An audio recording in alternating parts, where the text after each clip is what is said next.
все вот эти бомбежки, вся эта война, она уже, если честно, очень в печенках сидит. This is Donetsk Republic. This is very, very cool and very, very crazy. Кто ебанулся?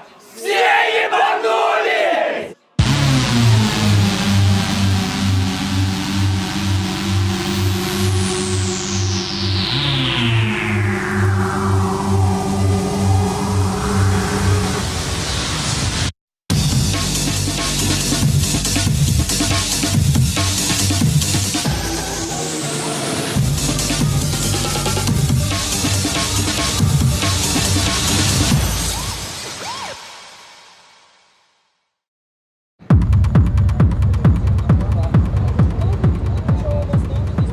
So this is Schema, probably the most notorious and most famous of all the new generation of Kiev club nights. You know, there's a lot of very cool, very stylish kids here. You can hear the techno. I can feel it in my bones already.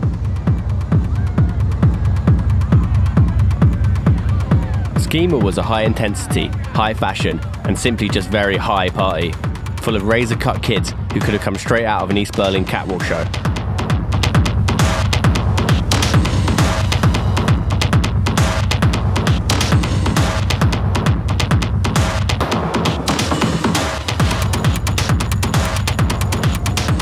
But I was here because Ukraine is in a unique political situation right now, as it's currently the only country in Europe with a war on its own soil. I knew most of the people here would have felt the shockwaves of this conflict in some way or another, and I wondered how it affected them. Музыка, она остается музыкой, и никакая война ей не помеха. А тусовка как была, так она и есть. И продолжают веселиться, сходить с ума, ну, уже им по барабану, они хотят тусить и все. But away from Kiev near the border with Russia, a new Putin-backed rebel state called the Donetsk People's Republic, or the DNR, has formed, which is still at war with Ukraine. Конечно, у нас много ребят, которые там оттуда именно поприезжали. Просто жестко, типа, все. Там нету власти вообще абсолютно. То есть там много оружия и... Я думаю, что в ДНР, честно, даже не представляю как. И я даже не думаю про тусовки там, потому что с тем, что сейчас происходит, тусовки такие могут накрыться очень, очень серьезно, и будут большие последствия.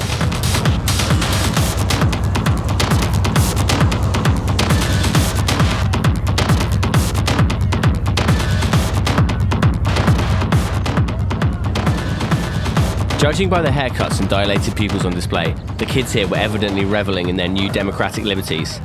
But there was obviously a huge part of this country that was still living through wartime and shut out of the party. It was clear that to really understand the state of things, I was going to have to go behind military lines and into Donetsk, which wasn't going to be easy.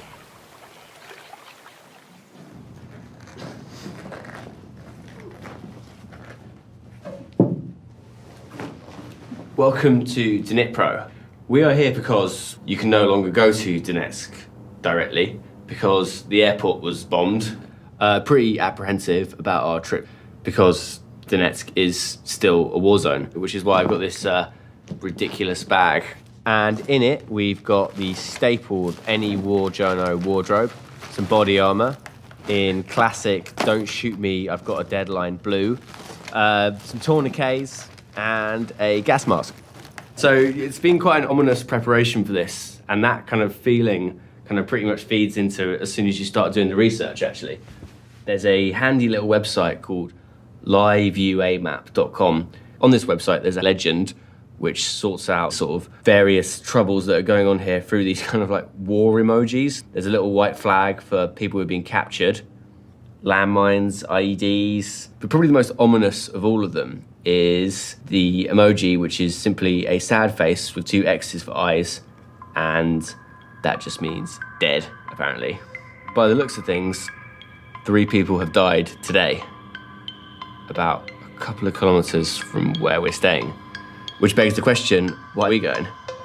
Interestingly, Donetsk, for all its problems, is still a working city. It also has nightclubs, and I think we just want to find out what it's like to go clubbing in a war zone.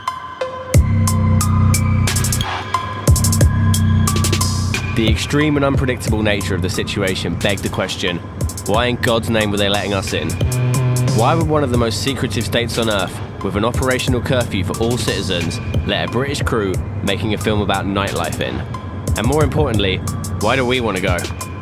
To get there, we would have to cross through several checkpoints and armed borders on both the Ukrainian and separatist sides, coming within kilometers of the front line. That's gunfire. Yeah, it's like a sort of crackling sound in the distance.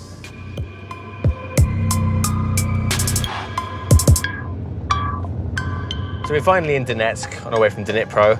It's taken about 5 hours. I'd say about an hour and a half of that was probably spent in the checkpoints, in the queue. In the distance, you did get little puffs of smoke, which apparently are from RPGs. The rebel fighters of this self-declared state have fought a bloody 2-year war for their independence from Ukraine. Nearly 10,000 people have died during the battle to form the DNR, and in recent months, there's been a rise in the violence. So I wasn't exactly sure what I was in for. Driving around, it seemed that the state's presence was inescapable. The bus stops and billboards that once would have advertised international brands now sold the dream of the DNR in crudely realised propaganda. The cliches are all there. I mean, it's guys with their chins held up like this, fists in the air, and sort of very proud working women and children who have a kind of, I don't know, I guess a wistful vision of the future of the rule here. You've even got a very thoroughbred looking blonde boy holding a dove in the air and releasing it towards a better future. It's absolutely classic propaganda.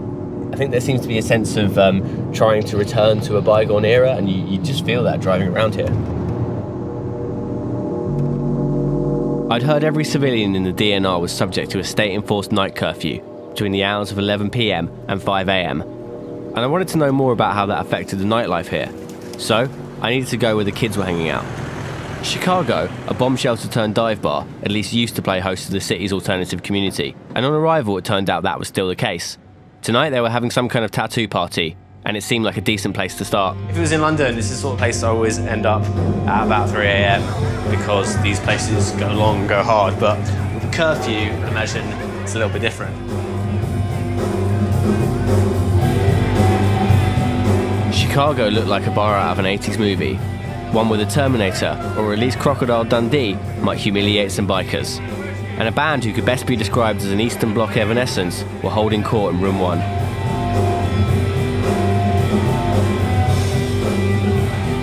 A disparate crew of subcultures had descended upon the event. In most other cities, they would probably all go to different bars, but with so many young people fleeing Donetsk, Chicago had an air of the Last Chance Saloon to it. Next door in room 2, I'd noticed a young man who'd attracted a crowd, desperately trying to style out the pain of having hot ink etched into your skin. I believe he's getting a spider's web tattoo done. Looks quite painful. Вот это сейчас сделаю, через лет 5 пожалею. How is it being young during the conflict and what's going on here? Когда чем-то отвлекаешься, забываешь о конфликте. Главное чем-то занять себя. Я стал больше татуировок делать. Если здесь остались, у них, возможно, нет другого выбора. Просто у нас тут, да, сейчас хреновая ситуация в стране, ну да. А что нам делать? Если все отсюда уедут, кто будет тут татуироваться? А у нас здесь комчас. Я могу только в РОВД потусоваться.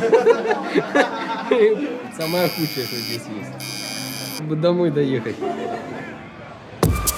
It was my first night in Donetsk, and I wanted to know what happens when the curfew kicks in. I'd seen on social media that one of the biggest young collectives in the city was a group of BMXers who called themselves the Pills Crew, and I went to go and meet them at a city skate park not long before lights out. То там в Донецке, вот, они, ну, как бы один движется рай.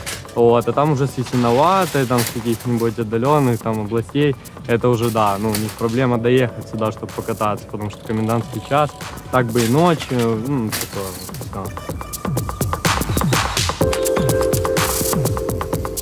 Is there less people in the park? Yeah, it's a lot less people in the park, like 4 times less than before. There is a lot of militaries going out. Soldiers can come to you and take you somewhere, nobody knows where. There is parties, there is nightlife, but only in the home. Does it upset you that, you know, everyone has to go home at 11 and there's soldiers on the streets? Конечно, расстраивает, потому что мы привыкли всегда, молодежь, особенно летом, когда жарко, мы гуляем в основном ночью. And tell me about one of these flat parties. Everyone's talking about them. What kind of thing goes down? Вы пока здесь будете, лучше вам здесь побывать на них.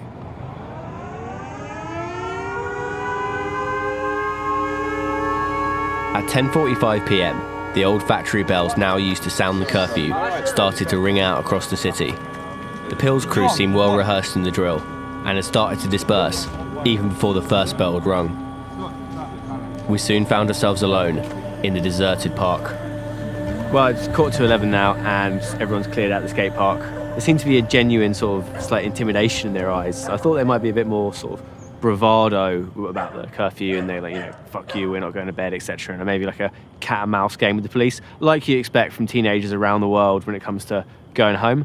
But there was none of that here. They looked genuinely frightened about the prospect of staying out too long.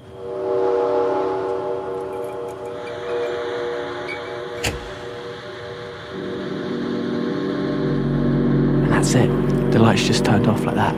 It's really, really surreal, really quite sinister. Adding to that is the problem that we can't find our car right now. I think we'd be okay because we've got accreditation, but our accreditation's in the car. So I'm gonna end up in the gulag tonight if I'm not careful.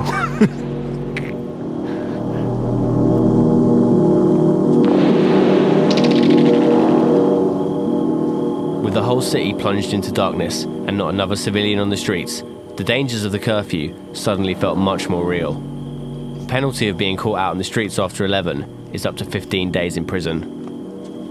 How could any kind of nightlife thrive in such a situation? Well, when the going gets tough, the tough get going. And they don't get much tougher than the soldiers of the DNR.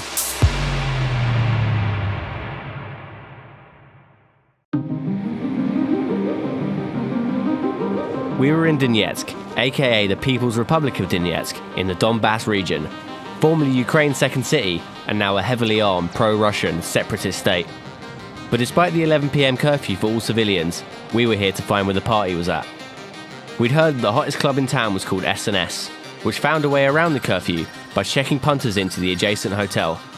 The only problem was, nobody could leave until the band of movement ended, 6 hours later. Outside in the smoking area, I met a soldier and we quickly got talking. Let's not beat about the bush. You're wearing the camo because the girls love it, right? Что у меня практически нет на это времени. Как вам сказать, на сегодняшний день нравится, не нравится, это один вопрос. Любой уважающий себя мужчина должен встать за свою землю, за свой дом, за своих родных. What music do soldiers like to listen to on the front line? Можно сказать, я могу и метал послушать, и джаз послушать, и медленную музыку, сакс. Ну, естественно, ближе всего мне это национальная музыка, моя родная, и лезгинка, и все положено. And with that, it was time for my first ever Lezginka dance lesson, thanks to a Dagestani commander.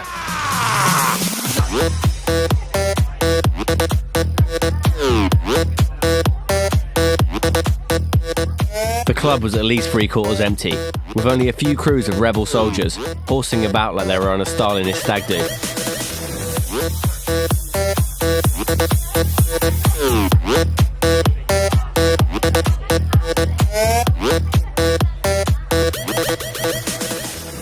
The routine itself looked a little bit more river dance than Red Army, but it was a strangely powerful feeling being told to loosen my wrists and arch my back by a man who spent his weekdays dodging heavy artillery fire. This man may well have taken lives, but for tonight, he was letting me take the lead.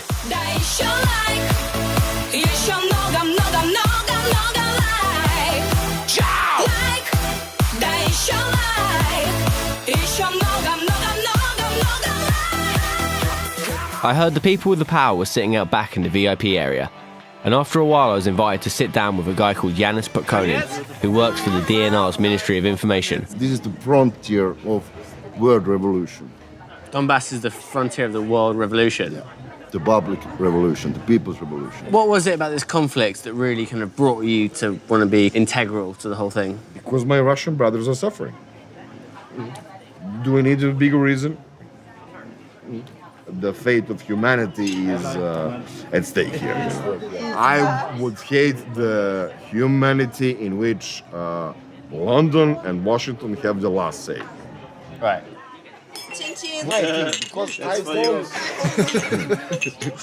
You know, we are now shelled when we are sitting here, just few kilometers away. Shells are landing, guys are in the position, shooting Kalashnikovs, putting mortars, new rounds inside. They are taking incoming fire. We can go right now if you just 10 kilometers away.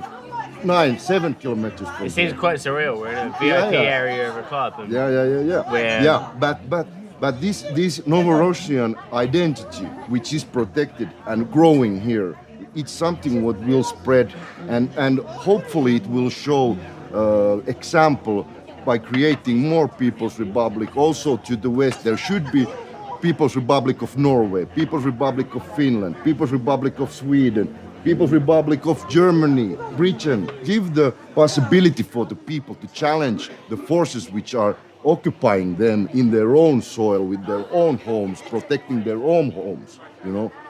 And that's what is happening. I think you just reinvented Marxism. I think that would be my answer. That's it. Toast for that. I can't drink, so I can't toast for that. I was getting more of an idea of Yanis's politics of each vodka toast. He was a believer in Mother Russia and the old Eastern Bloc. He had disdain for Europe and NATO, but was keen to distance himself and the DNR from Putin's regime over the border. As the hours passed, I could see that the emerald-coloured booze, military bravado, and post-Soviet propaganda wasn't going to end well. It had all gotten very weird. Not that I had much of a say in the matter. So it's 3 a.m. The curfew started at 11, but where's the will is the way, and this is the way. I believe the only way we can really get out of this situation is to stay here till 5, which I'm more than up for. I believe these guys are bankrolling the whole situation. So I'm all right with it.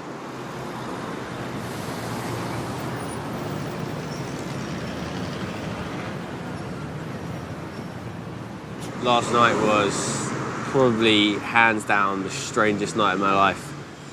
I feel absolutely dreadful. My brain just feels like mushy peas or something. Really, really horrible. It's a really heavy vodka hangover. It's quite sad, really, the whole thing. Like a really weird, depressing Russian version of Top Gun. I don't remember a lot, to be honest. A nightmare hangover was about to get a nightmare cure, as our new drinking buddy Yanis had offered to take us on an official tour of the DNR's frontline.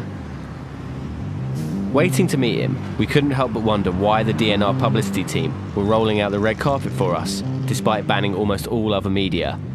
Did Yanis see a crew making a film about nightlife as a bit of harmless publicity, or were we the unwitting tools of the Russian propaganda machine? Yanis. Yeah, hello. How are you? Yeah, good. So what is the day-to-day responsibilities of your job? To defend the truth, to show you the truth, to open the People's Republic for the people to understand. West is afraid of this place.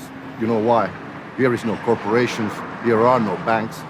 This is a functional state, and they want to show that this is an oppressed people under some military gangs or something grim, very grim. But the truth is something what they cannot handle, and that's why they don't want to tell about it. So people here think the violence is worth it? Oh, absolutely. You know, this front line is making heroes. Do you think like wearing a bulletproof vest in this kind of area is a bit unnecessary? No. No? No. Ukrainian snipers love journalists. Yanis was taking us to the former Donetsk International Airport, the scene of some of the bloodiest fighting in the region and still an ongoing hotspot for the violence. Quite how I'd ended up on the front line of the only war in Europe, I wasn't sure. Dressing up like an evil cop from a Banksy painting didn't make me feel any safer.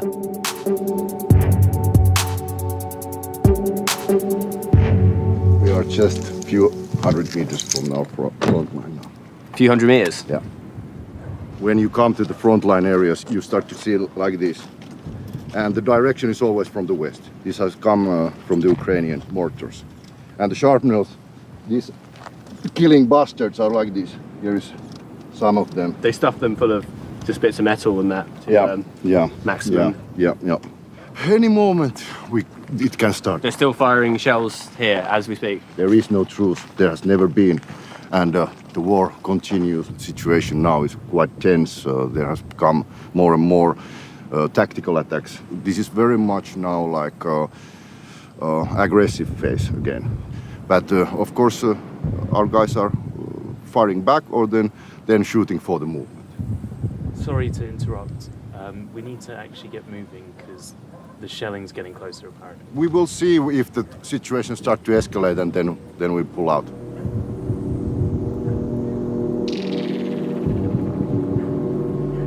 This airport was built just a few years ago for 2012 football matches. It was very beautiful, and now it's totally devastated. Everything is like destroyed. And what about younger people? Because we'd heard reports that a lot of younger people had fled for other cities or Kiev, maybe. They feel that living out the kind of best years of their lives under a war zone isn't the right thing to do for them. Of course, war is a hell, and war affects us all. And that's why we have to do everything what we can to stop the war, so that the future of the Donbas people will be saved. Of course, the leadership of the Donbas feels sorry about the young people, but we are on the same boat. Yeah. We have to leave. It escalates usually like this: 1, 2, 3, and then starts a pinpoint fire. That was quite a long way out of my usual comprehension, I suppose.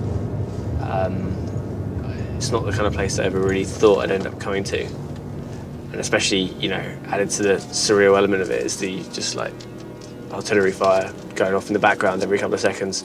And just the reactions of the people around us, just to sort of like, yeah, that was a mortar. Like, it was like, listening to bird song or something like that. It's, it's kind of quite indicative of the kind of everyday nature of how it is for people here. It's just a place of total destruction. Everything on this road is just bombed out. I was now pretty sure that I was in a war zone after all. The city was safe, but the horror was just around the corner, with the suburbs being shelled every day. But surely the fighters facing this need some respite. Asking around, I heard rumours of a foam party happening in a beach resort near the front line. Naturally, I had to check it out.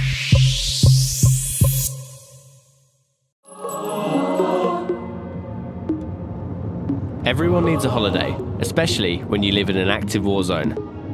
The beach resort of Sedova is sandwiched between Crimea and the Russian border and just 15 kilometers away from the front line. A few of the seaside resorts in what used to be eastern Ukraine have been decimated by war. But Sedova, generally known as the down market one, has actually started to thrive under the regime. It had become the place to go, not only for the citizens of the People's Republic, but also a place of much welcome R&R for soldiers and their families. So we've arrived in Sedova. First impressions, I would say that it's definitely more Blackpool than Miami. It's a little bit Magaluf, lots of sort of it's generational crews walking around, sort of oldies and youngsters together. Yeah, it feels like we're quite through the looking glass, to be honest.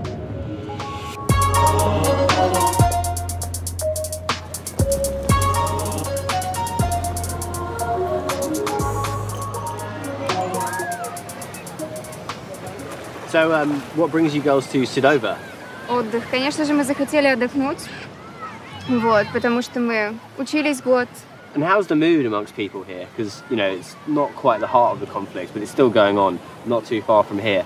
Are people still scared, or is it just kind of part of normality now? Есть какой-то страх на самом деле, потому что где-то вдалеке что-то слышно, вот как стреляют или взрываются, страшно. А здесь как бы отдых, возможно, это расслабляет, и даже, может, где-то, если вдалеке что-то услышишь, ты пытаешься этого не замечать. What about the nightlife in the area? Ну, конечно. Конечно, наверное, да. тоже, Мы, наверное, очень ждем вечера, чтобы сходить в клуб. Ну, развлекаться, конечно, но это, не знаю, новые знакомства, наверное, веселье. What are the best bars in the area? Where should we be checking out tonight? Мы побывали были, только да. в Майами. Miami? Да. Очень даже круто, когда ты стоишь, на тебя дым и сверху падает пена, это классно. Лучше, чем просидеть дома. Ну, конечно, просто надоедает. Год мы уже сидим, и дома это одна обстановка, но это немножко угнетает. So here we were, Miami Club. It was time to hit the dance floor, to party to the break of 10 p.m.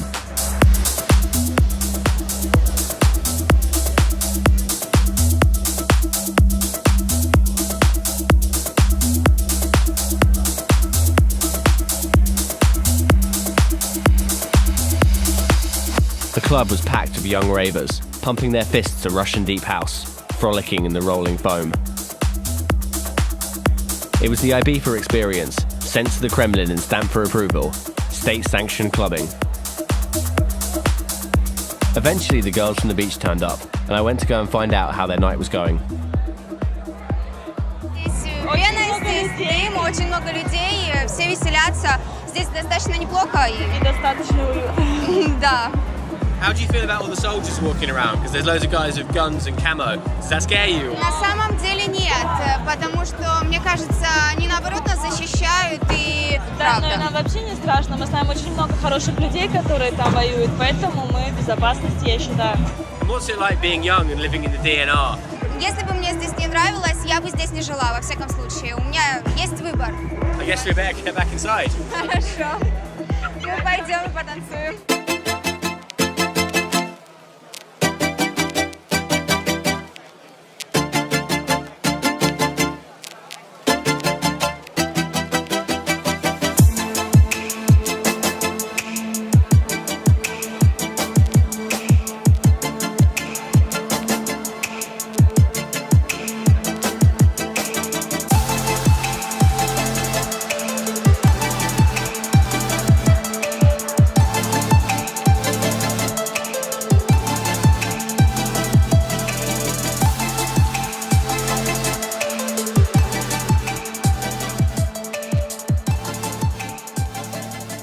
But just as everyone was loosening up, the music stopped.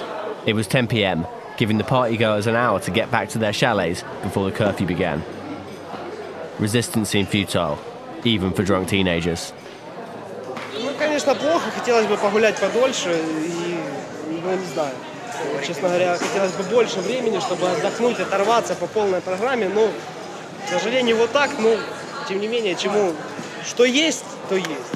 Можно было бы, конечно, гулять до утра, но все. But one young man wasn't letting a small thing like a military-enforced curfew kill his vibe. Jaguar. It's an awesome drink of Donetsk, Protasket district. Okay, let's go. Yeah, Jaguar. Yes, come on. It's so good. Yes. No, it's just an energy drink. We like British, we like oxymoron. It's for you. Oxymoron disaster vessel battle. Come on. I think you might have had a few too many of them. They must drink and dance and... Oh, British, I like you. Big Ben лучшие часы в мире.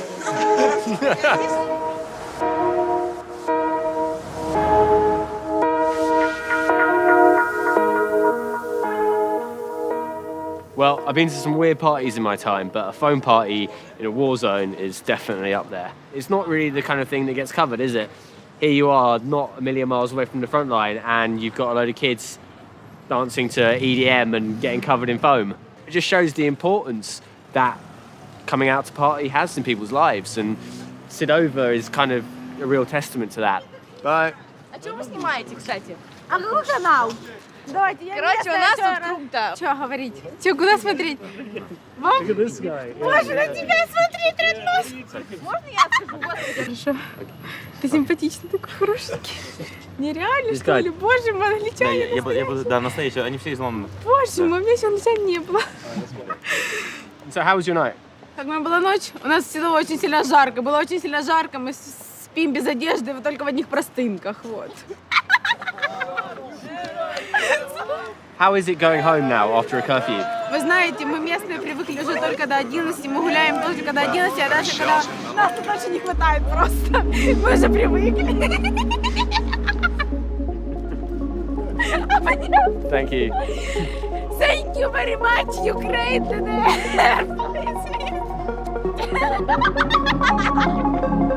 As curfew approached, the DNR seemed to become a different world. The families and youngsters had scurried off home, and fights started to break out between groups of lads who packed too much drinking in before the 11 p.m. bells rang.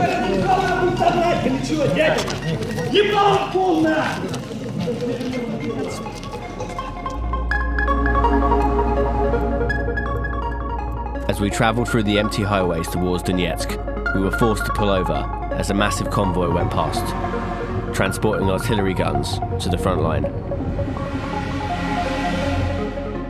We arrived back in the city to find curfew cops, patrolling the streets, looking for drunks and potential plotters. It was a night patrol in a ghost town.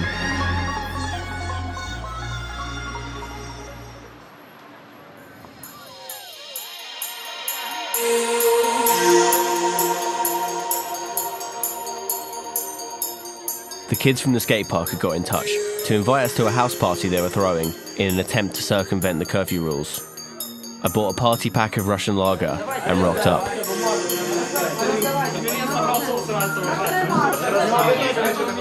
So the kids have rented this place, kind of fetching sort of log cabin scenario going on here. Seems an unlikely place for a teenage house party. It also seems weirdly perfect for it as well. I mean, it's all very clever because I guess in a war zone, one of the only good things that can come of it is that prices will drop for everything. Thus, it means that a bunch of teenagers can rent a 2-story house on a Wednesday night and throw a birthday party. So I guess what you're seeing in action is a kind of like youthful ingenuity. You know, we all grew up like, you know, getting one over on the Rosas up the road and, you know, convincing the local shopkeeper that we were 18 and stuff like that. But this is that on a really, really grand scale. This is managing to throw a party outside of the realm of the military police. And let's just hope the cops don't turn up, because I don't think anyone here is planning on going home tonight. And I think they're going to have a little bit of a surprise when they find out there's a 27-year-old Englishman here as well.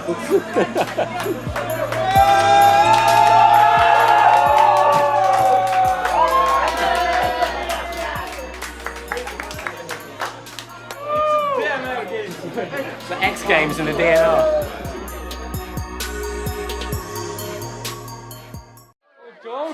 Teach. Соси. Соси. Соси. Соси. Май. Хуй. Хуй. Soisi. Moi. Hui. Yeah. What does that mean? What does that mean? In English, suck my dick.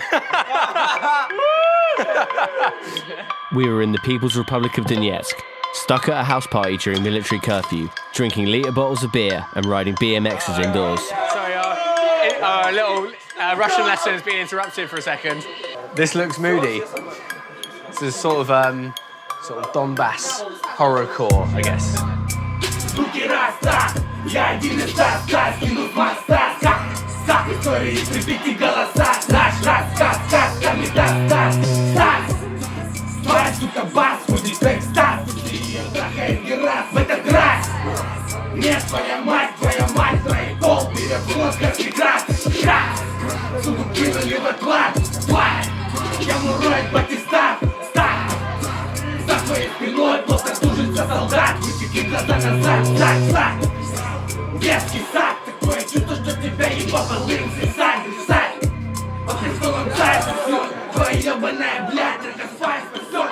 So, it's quite a long time past curfew now, and no sign of police, and the party's still going on.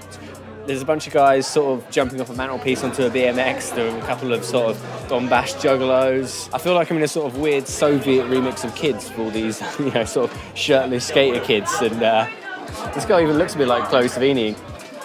You know, the whole city's dead at 11, and here they are doing this. You know, it's a testament to the sort of ingenious ambitions and talent that kids have of getting pissed. Okay, so apparently at these parties, this is the thing to say. Кто ебанулся?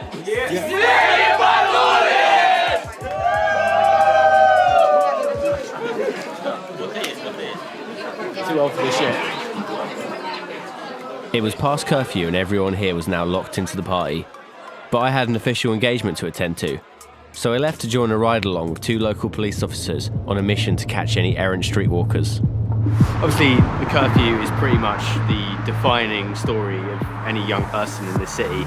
So it'd be interesting to see the other side of it and find out who's actually here, you know, making it happen, who's here enforcing it, and why they're doing it.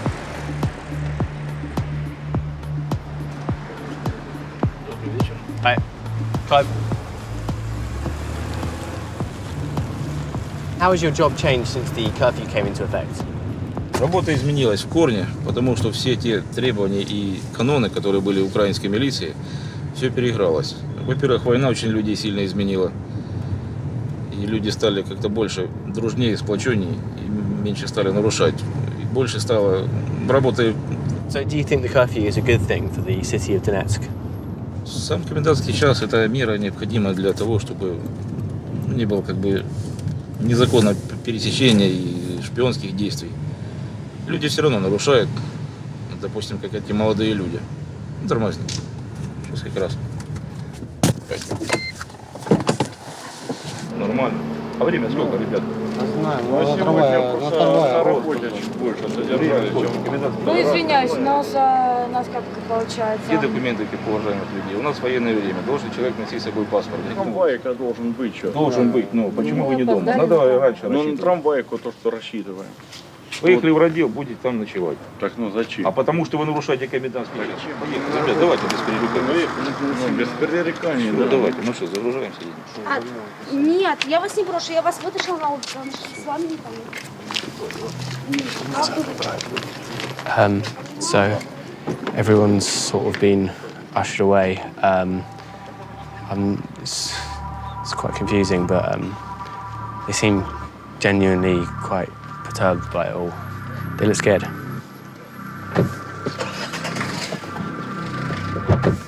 Молодого человека, еще раз так сделает нами, я его выгоню. Guys, do not want the doors. Oh, sorry.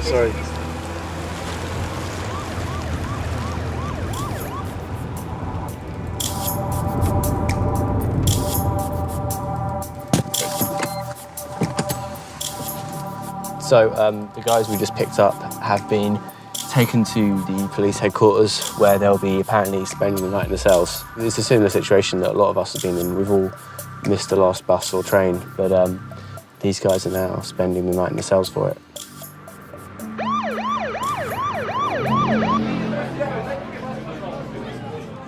Do you know of any ways in which people are getting round the curfew? Как есть старая русская пословица, вор не тот, кто украл, а попался. Поэтому получилось у человека, дай Бог. Ну, сегодня получилось, завтра получилось, когда-то не получится.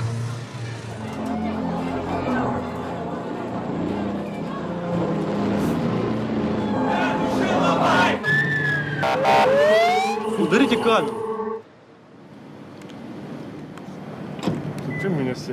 Did you not just hear that? What? The rest of the crew just got arrested. So we left the house party to come and do this police interview because we thought we might get a nice little contrast between what these guys are up to enforcing the curfew and what everyone else is up to sort of trying to get around it. But in the time that we've been out, apparently the police have turned up at the house party and everyone has been nicked, including the crew.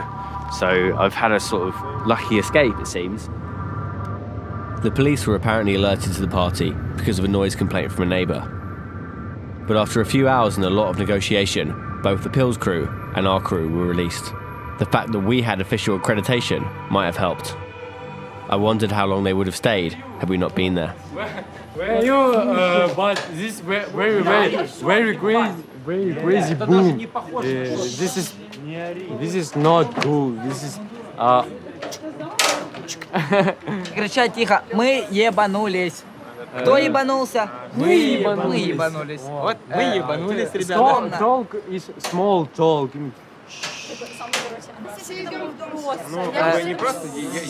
Все в дом. So guys, it sounds like I missed all the action. What happened? Короче, пришли люди с автоматами. Они передернули затвор, сказали, что мы строились, просто вот так вот, ширинку просто, да? Вот просто я не понимаю просто таких людей, но они просто меня вымораживают, но я не понимаю просто. Они сказали, что мы строили ширинку просто, но нас тут человек 20 просто, они сказали, стройте ширинку, да?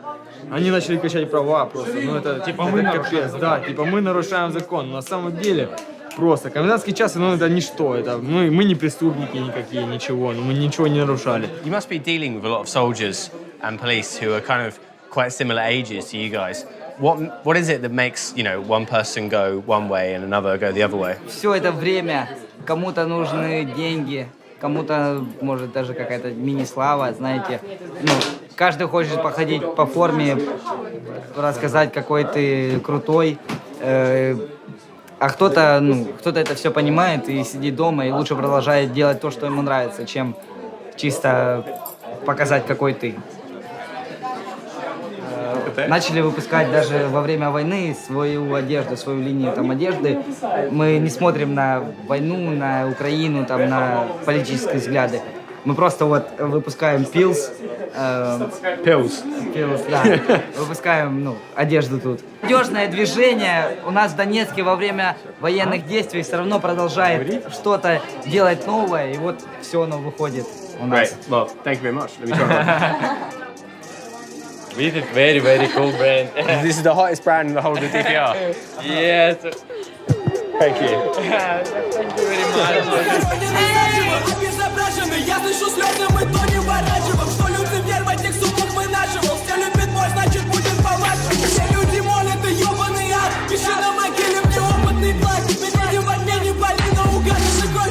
I couldn't help but wonder, with this nightmare going on, why didn't these teens just leave? It wasn't easy, but it wasn't impossible either. And what would keep anyone here? I mean, do you even want to live here anymore? Because it seems like, you're a young, cool guy with a good head of hair. You could go anywhere. Like, what keeps you in Donetsk? Да, Донецк — это мой город. Почему я должен с него уезжать? Мне здесь нравится. Здесь полная тусовка. Здесь мои друзья, кенты, там все, кто можно. Я со всеми общаюсь. И несмотря на никакие вообще проблемы, вот, я остаюсь здесь, потому что это мое. Это вот тут вот. Are you scared about speaking out about the regime and the politics here? Ты боишься говорить? Слишком большая проблема говорить открыто. Говорить открыто боятся все. Потому что все напуганы, все вот эти обстрелы, это что-то такое, какие-то приемы, там, допустим, какие-то задержания. Вот, все боятся говорить. Вот, но мне как бы все равно, в принципе, я, допустим, могу говорить об этом, что это большая проблема. Вот, и я хочу, очень хочу мира во всем Донбассе, чтобы не было обстрелов, не было чего, чтобы Донбасс жил мирно. Донбасс free. Серьезно, очень надоело. Это очень плохо, вот. Все вот эти аресты, все это очень надоедает. Почему мы не можем жить свободной жизнью в free life? No war. Peace. Peace in this life. So it's 3 a.m. now, about 2 hours before curfew ends and everyone here can go home. Probably the real tragedy of this whole situation is that a lot of people did leave this city. There was, the brain drain. A lot of people went to Kiev and abroad and, worked their way into this sort of continental understanding new Europe. But these are the kids who stayed behind, and through loyalty and just a love of their city, which, they really believe in, they wouldn't be here otherwise. And what are they getting in return but a fucking kick in the teeth?